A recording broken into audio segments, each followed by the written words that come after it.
I'm Carl Reuter, and welcome to the Stony Brook Sports Report.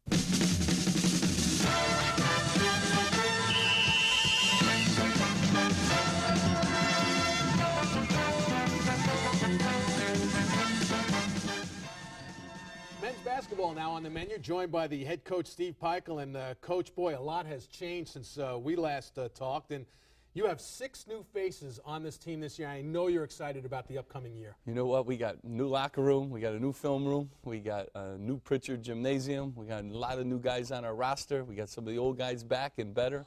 All right, one of those new faces is Andrew Goba, 6'9", 240-pounder. Took a redshirted last year.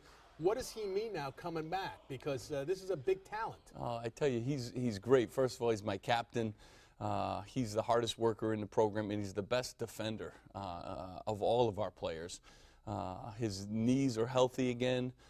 He's lost a few pounds, which I think is going to help him. And he's improved his jump shot and his free throw shooting. I mean, I'm real excited. We've had 2 scrimmages. He's been outstanding in both scrimmages. And he brings a leadership and a toughness, and he loves playing for Stony Brook. So I'm real excited about him. Leadership and toughness would lead to translating into a great attitude then on the floor. He's got a great attitude. I mean, he's as coachable a kid as we have. He's in the pre-med program here at school. You know, he's a leader amongst the school community. He's really a huge addition to us last year, and he's been around for a while too. So he's not a rookie. He understands. He's played in America East games, and you know, I'm real excited about him. He's brought a leadership to our program that we haven't had. You mentioned the word huge. Now that translates into size. 6'9", Danny Carter, 6'7", Dallas Joyner. You said we're going to love Dallas Joyner. I tell you, the 2 newcomers, I'm real excited about both of them. They've been outstanding in practice so far. Danny Carter's from England. He was the under-19 player of the year there in England. He can shoot the 3. He can put it down. He's a real versatile guy, 6'9", 215. So I love his passing ability and his versatility, and he's a high-energy guy. And Dallas Joyner's been terrific. He'll start at the 5 spot. He's a rebounder. He's got a little meanness to him on the basketball court. He's only been playing for 5 years. He broke a backboard in high school, so it shows you kind of like the strength that he has, and there's some excitement about him, and he's been great. He works hard. He's been a real leader for us, too, even as a freshman. If I go and take you into the backcourt, you're very deep at the guard position. You have returners in Chris Martin, Michael Tyree. You have some new additions as well. So talk first about Martin and Tyree, because do they pick up the slack from Ricky Lucas, who is now on your coaching staff, but we'll get to that after. But talk about Martin and talk about Tyree. Well, I tell you what, they've very improved. They had good summers. Mike is really shooting the ball well. I think he got through that adjustment to college basketball. Chris Martin's in great shape. He's down to 201, which is the lowest he's been, and he did a great job in the offseason about making his body change. You know, he really struggled with conditioning all last year. He's shooting the ball well. He's got a confidence about him. He's going to have a good year for us. So I'm real pleased with the returning guards. And what about, talk about Jonathan Moore? He's one of the new additions. Yeah, he really shoots the ball and has done a great job. Very consistent in practice. Maybe our best perimeter defender and one of our better 3-point shooters. You know, I'm real excited about him. He's been very, very consistent. He's in the gym a lot. He's really a true gym rat. And he's going to add some maturity to our program, and he can really shoot the ball, which we desperately needed. Yeah, last year that was a problem. Really didn't have the consistency, whether it be from inside the arc or outside the arc. These guys that you just mentioned bring that consistency to the offense now, don't they? Yeah, they really do. And we got more weapons that can make threes, and I think that's important last year. We didn't have as many in our first scrimmage game. We had 7 different players hit threes, even though the line has moved back a foot. So I'm excited about that. Brian Dewar, one of our freshmen, can really shoot the ball. He's from New Jersey. I'm excited about him. He's been terrific in the preseason. Tommy Breton has been another guy that's from Hardgrave Military. Real tough. Brings us some toughness that we needed. Can also shoot the ball and pass it. So we got some versatility out of our freshman class that we haven't had, and we got more perimeter guys, including Jamal Paul, who shoots the ball very well and has been shooting for a high percentage. Steve, when you look at what you have with Goba and Carter and Joyner as big guys, you know, playing the front court, are they good enough, some giddy up there to get up and down the floor in transition? Do you want to push the ball up the floor this year? Yeah, I really do. And we now got a couple guards that can really pass the ball. Makes our transition game a lot better. But we also got guys that can space the floor out and stretch it out for our post guys. So, you know, I'm excited about our offensive gains. I really think we can make some tremendous gains on the offensive end. You know, our staple's going to be defense, and we're going to play hard. And if we can get them to really come together and continue to believe in our core values of defending and stopping people and spacing it out on offense and taking good shots, I think we have a chance to be kind of an interesting team.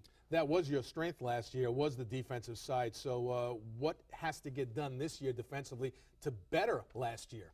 Yeah, you know what? We're changed up a little bit. We're going to play a little bit more man-to-man. We kind of zoned it a little bit last year at times. I think we're better just because physically we're bigger. We're going to be a better rebounding team. I think that'll help us on the defensive end. You know, I really want to get out and contest shots and contain people. So I'm excited. I think we can make some gains in that area. We finished second in the league in defensive field goal percentage. So, you know, if we could ever move up another slot in that and improve on the offensive end, then we really have things going. All right, let's look at a couple of additions on the coaching staff. You've added assistant coach Lamar Chapman, comes in from Toledo. And, of course, we mentioned Ricky Lucas. How did you get Ricky, and how did you get Lamar to come in here and be your assistant coaches? Well, I tell you what, one of my assistants got the head coaching job at Lycoming College, Guy Rancourt, and I'm very excited for him. He's going to be a head coach. And with that opening, I was fortunate enough to get Lamar Chapman, who had been at Toledo. They won the league 2 years ago and had done a great job there in that program. And he also coached at Central Michigan, and he's a seasoned recruiter. He was a high school head coach. So I'm glad. I think we got a steal. He's a good guy, and he's already, you know, helped us sign a few recruits for the coming period. So I'm excited about what he brings. And Ricky, a homegrown, he believes in Stony Brook. He wanted to get into coaching. He's a great student. He's in grad school here. He's done a great job. He really, really wants to do this coaching thing. I tried to discourage him a little bit, but he didn't listen to me. And it's nice to have Stony Brook people because they kind of really understand what a special place this is. All right, now, special place for you during your collegiate days as a player was UConn. So I go like this. On December 15th, I circle on the calendar. Up in Hartford, it's going to be Stony Brook taking on UConn. You go up against your old coach there and Jimmy Calhoun. What's it like going to be going back there and playing them again? I tell you, everyone tells me what a great opportunity. I said, yeah, it's real great until they throw the ball up. And they're the second-ranked team in the country, and they got NBA players at 4 positions. They got A.J. Price, who looks like he's going to be healthy, too. Yeah, exactly. So it's a great game. It's a great opportunity to get back home and play in Connecticut and play in front of the best fans in the country. But I always enjoy, you know, seeing friends, and Coach Calhoun's been my mentor from day one in this business. So it'll be a good opportunity. It'll be a challenge for us. It'll be good exposure for our program. But it's not as exciting when they throw that ball up when you're standing on the sideline. All right, look into your crystal ball. March 2nd, it's the last game of the American East regular season. Where do you think your team will be standing at that point? You know what? I really think we have a good chance to make a move in this league this year. I really like my team. It's the first time I said this is by far our best freshman class. They're the toughest group I've ever brought in. They're, you know, some of them are a little bit older. They're physically more ready to help. And I like our returning guys. I think they have the right mindset. And, you know, the league is tough. Everybody's pretty good. Vermont's good and have returned almost everyone. Boston University has returned almost everyone picked to win the league. You know, there are good teams in this conference, but we're going to make some noise this year. It's going to be an exciting year in Pritchard, you know, with the new facility, a new roster, kind of a newness to the program. With new players and some new dimensions that we haven't had. So I'm really, really excited about what we can do this year. All right, we're going to track you and see what happens this year with Stony Brook men's basketball. Steve Peichel, as always, it's always a pleasure to speak with you. Thank you. That's our show for today. We'll see you next time on the Stony Brook Sports Report.